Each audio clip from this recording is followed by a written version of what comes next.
Good morning everyone, my name is Michelle. I hope you're doing well. Welcome to another video and another nice sky.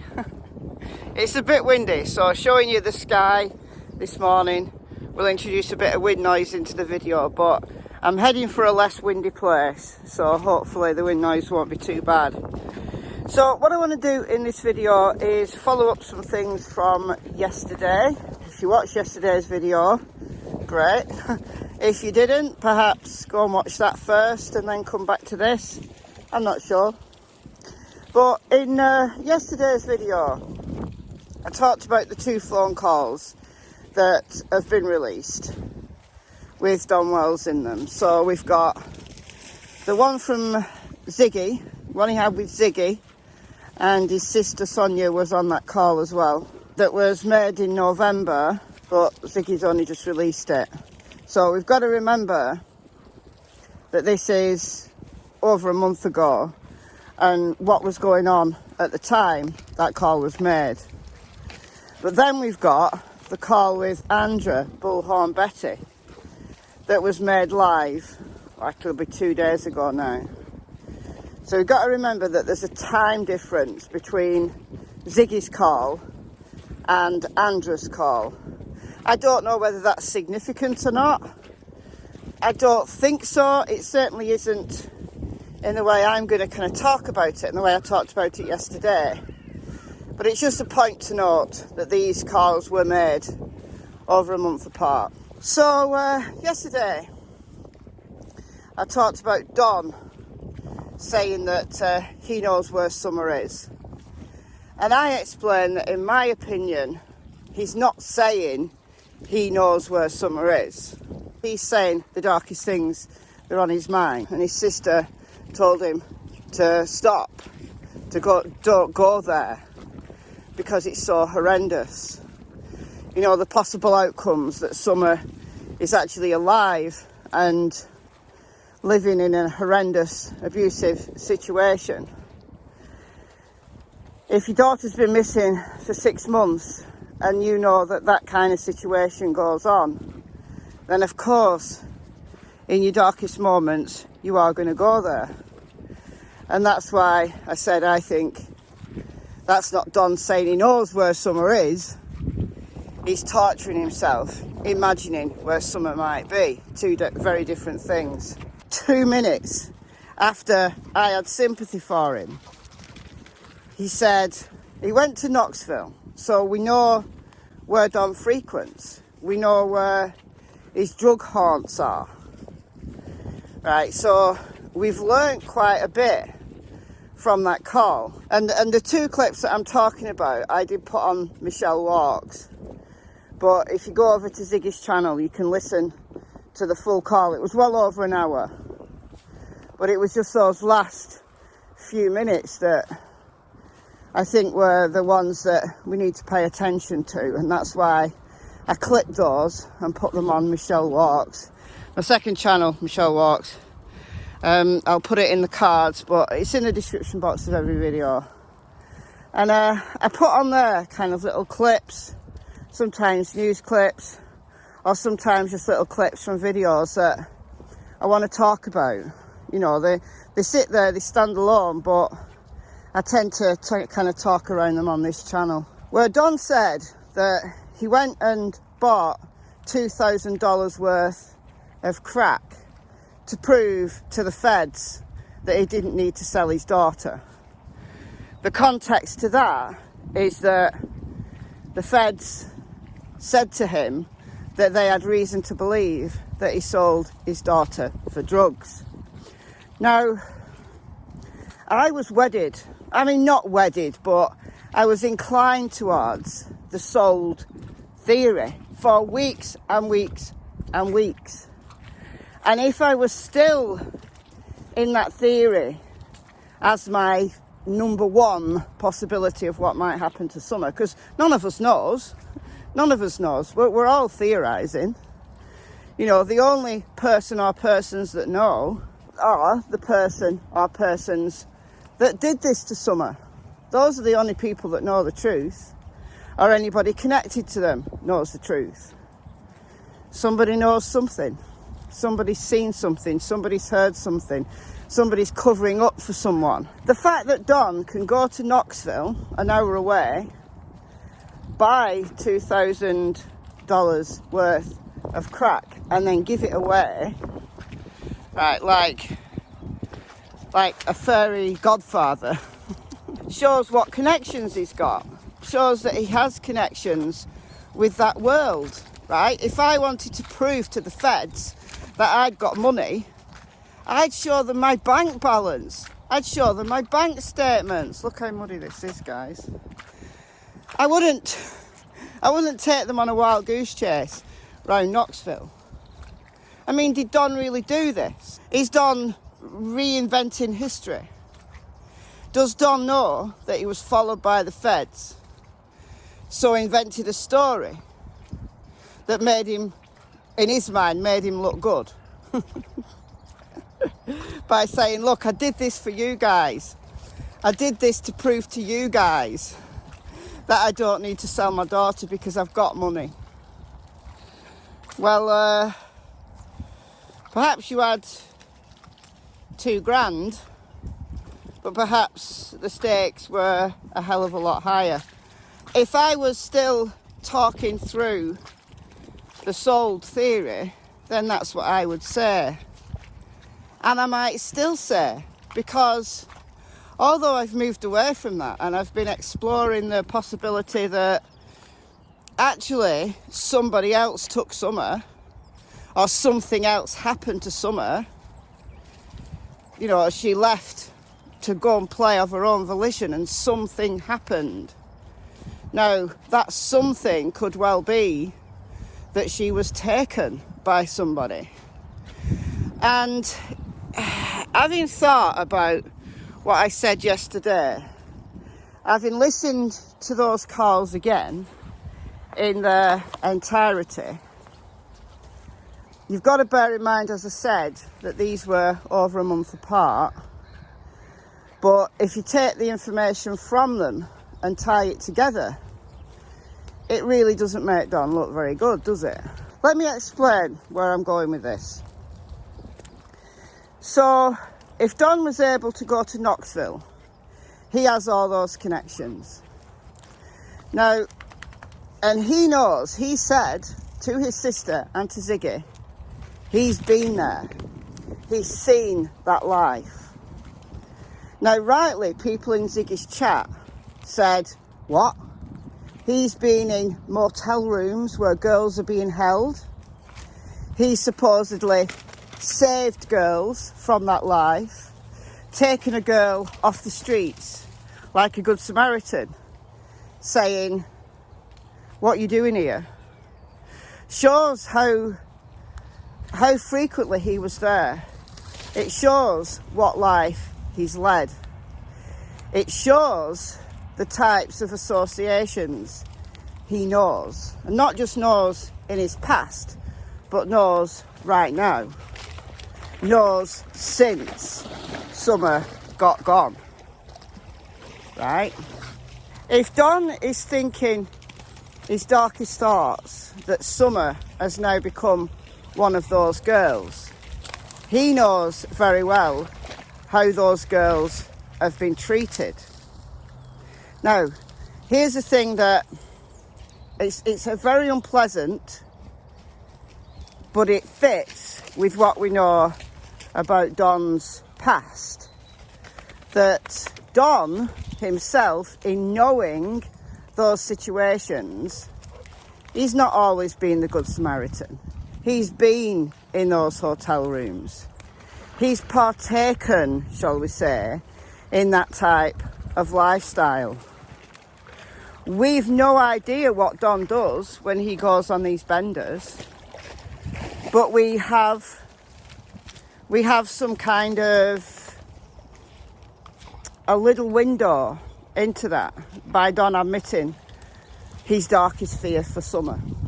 And it goes back to those odd words he said in June with Ansley Daniel. Try to guard my heart as much as I can, but she holds my heart in her little hands, and I love her with all my heart. I'd do anything to have her back. He has tears in his eyes when he says he loves Summer with all her heart, and that going outside and them not quite knowing where Summer is all the time has been her downfall. She loved to be outside all the time. That was her, unfortunately, her downfall. 'Cause a lot of times the boys would be inside and we'd be like, "Where's Summer? Why'd you leave her out there alone? Go get Summer now." And that's happened over and over again. But he also says he pleads to somebody. It sounds like he's pleading to somebody. If there's any way, if you can find it in your heart to please release her somehow. I don't know how you might do that. I mean, 'cause you're probably scared of going to prison for the rest of your life and everything else, I'm sure. But please find it in your heart, have mercy, and find a way of letting her go, and where we can get her back. And just please have mercy on her, and and us, and her brothers. And she's such a loving, good spirit. Please don't hurt her. Please let her come home. My biggest fear is, her being tormented or locked in a dungeon or basement or something. Now, I know Chris McDonough has recently kind of analysed that speech, that interview, and said, he's side-eyeing Candice the whole time he's speaking. Well, it could be, but I don't know. Possibly, I'm going to say. Because, since then, he has attempted to gaslight Candice. He gaslights her. He's a typical abuser. And we know Candice isn't perfect. We know she's got all her anger issues. But essentially, she has been living in an abusive relationship. There's probably more abuse from him to her than from her to him. I mean, they're both toxic. It's a toxic relationship, right? But I think Candice has come off worse because Don's in control. You can see Don's control issues right from the get-go. You can see how he tried to talk over her. And since you've seen how he's controlled the narrative. I think we've all seen that Don controls the narrative. And there's a lot in that. There's a lot to unpack in that. And I've only just started really to unpack that in my videos. I did one recently about domestic violence, but I've only really mentioned in passing the control that Don has over Candice. That he's the one with the money. He's the one that leaves the house to go to work. She's the one stuck at home. She's the one who has to, wait for Don to give her money. Unless she can get a little bit herself. And we might speculate, well, maybe she's been selling her daughter to get a little bit of money. Possibly, but let's not go there in this video. Let's stick to Don's narrative in this video. It's possible Candice has been doing that. Absolutely possible. Don has been throwing Candice under the bus, but he's been gaslighting her because in one way he says he believes her. In one way he's very sincere when he says she wouldn't do anything. She would have, if something untoward had happened, like an accident, she would have called the cops. She's not lying to me. And then in another breath, he'll say to someone else, he'll say to Brian Entin on national news, Candice has wrong friends. He'll implicate Candice in having these wrong friends. Candice is living in this highly toxic relationship. She's toxic herself, but she's being controlled. And one of my arguments is that whatever happened that day, whether Summer did go missing 90 minutes, 2 hours before Candice realised that there was anything wrong at all, she did lie. But she lied because she was scared of what Don might say. And then we get Don coming out saying, you know, his darkest fear is that Summer is in a dungeon. And he, on the 25th of June, he was pleading. I don't think he was pleading to Candice. I don't think, honestly, at that point he was side-eyeing Candice. I can see how it looks that way. I don't think he was. We can say, well, perhaps he was sincere. That he was, you know, that he was pleading to somebody. He was talking to somebody. Now, we know that parents who have got missing kids, they do, you know, make a public plea to a kidnapper or an abductor, even though they don't know who that person is. But I'm going to hazard a guess that Don knows, or at least he had a good idea who that person is, because it's his wrong friends that are the problem, not Candice's wrong friends, because Don always leaks truth. He can lie through his teeth. He's a master manipulator. He's a gaslighter. But he leaks truth. So you've kind of got to say, well, if we go from the premise that what Don is saying is true, but he's manipulating it to make himself look good, then couldn't we say that these are Don's wrong friends because of the life he's lived? Right? That he's put his children in danger because of the life he's lived. The life he's living right now. Do you see where I'm going with that? So I could go back to that sold theory and say perhaps Don and Candice were in it together. Candice following Don's lead. That they were, in the most horrific of ways, renting Summer out. And this day it went wrong for whatever reason it went wrong. Or we can stick with she left of her own volition and got taken. But she got taken by somebody who knew that property, who knew that family, who knew Don. Somebody Don had pissed off, somebody who wanted revenge. Who had the networks, who had the absolute networks to whisk Summer away. And Don knows that he's well aware, because he's been there, whether he's been a participant or not, he's been there. He knows his wrong friends. He knows that it's him and him alone that's ultimately responsible. It's his lifestyle and his wrong friends he's brought to his daughter's door. We don't know, do we? But Don leaks truth. Don always leaks truth. So if he'd pissed off people, he had debts to pay. We don't necessarily mean financial debts. People had scores to settle. And he knows very well who those people are. Maybe Candice knows very well who those people are. Maybe Candice knows full well that she's been a negligent mother. But he's the one in the driving seat.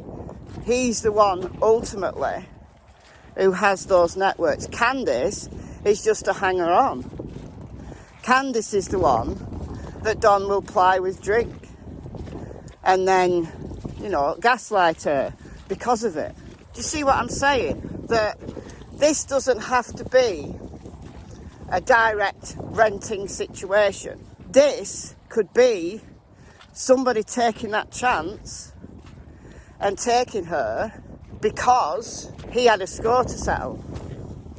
Now, in the call with Andra, Don named two names. He named Dudley, who he's talked about before.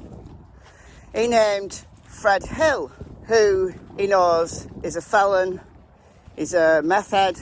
I'm not accusing Fred Hill, and Don wasn't directly accusing Fred Hill, but what Don does is throw names out there. And of course, people are going to look into those names. Of course they are, because he's thrown them out. But does it mean they're responsible? No. It just means that Don is using tactics to throw names out there. You see, I go back and forth because in some ways, Don is genuinely upset. But I said right at the end of the video yesterday that he's upset. He genuinely loves Summer, right? He's upset because he's lived that life. And he's brought that life to his daughter's door. And his daughter has now paid the ultimate price for it. And he's blaming himself. He knows full well. And he said, I understand it now. I'm telling you what I've seen with my own eyes. I believe that you have seen this. I didn't understand it when I was younger. I get that. I took this one girl off the street once. I'm like, what are you doing out here in the fucking crack town? She's like, and she was like, I took her to her fucking house. It was some old black woman. She had a bunch of kids in there runaways. Okay? That happens all over the fucking place. I know, but I didn't understand it when I was there. But look, I'm sure you didn't. Now you're a father. You have a little girl. That was And I'm telling you. the fuck out of me because I understand it now. That looking back after I run it through my brain a couple thousand times. Now I understand it now. Well, perhaps in somebody taking his daughter, he does understand. He does understand in the most horrible way possible what his life has led to. Don has had to manipulate. Don has spent his entire life manipulating. He seeks solace in the church. He seeks forgiveness from God. He says he'll see Summer in the resurrection because of his guilt. Because in his mind, he's trying to atone for what he's done. There's very dark things, and I think there's a hell of a lot more to this story. And I think everybody who's been in this story for any length of time knows that. We're all interpreting it slightly different because there's different ways that this can be interpreted. But I think all of us, when the truth comes out, and I think the truth will come out eventually, I think we'll all be shocked. Whatever the truth is, I think we'll all be shocked. And I think that's why the feds are taking the time. I think that's why the feds haven't cleared anybody, at least publicly. I think possibly they know that there are trafficking rings involved. I think they suspect, or at least they know by now, Don's associations with that world. But he says he understands it now, and I think we need to let that sink in. Because I think he is genuinely upset. I think he is genuinely gutted. But I think he knows full well what happened. I don't think he knows where Summer is. But I think he has that guilt that he has to then project onto Candice. But he has that guilt because it's his lifestyle. It's his wrong friends that have been the problem. What do you think about that? Let me know. Let me know in the comments below. I've been Michelle. I hope you're well. I'll see you in the next video. Goodbye from Miss Tillington, Miss Cassie Springer. I'll see you soon. Bye, guys.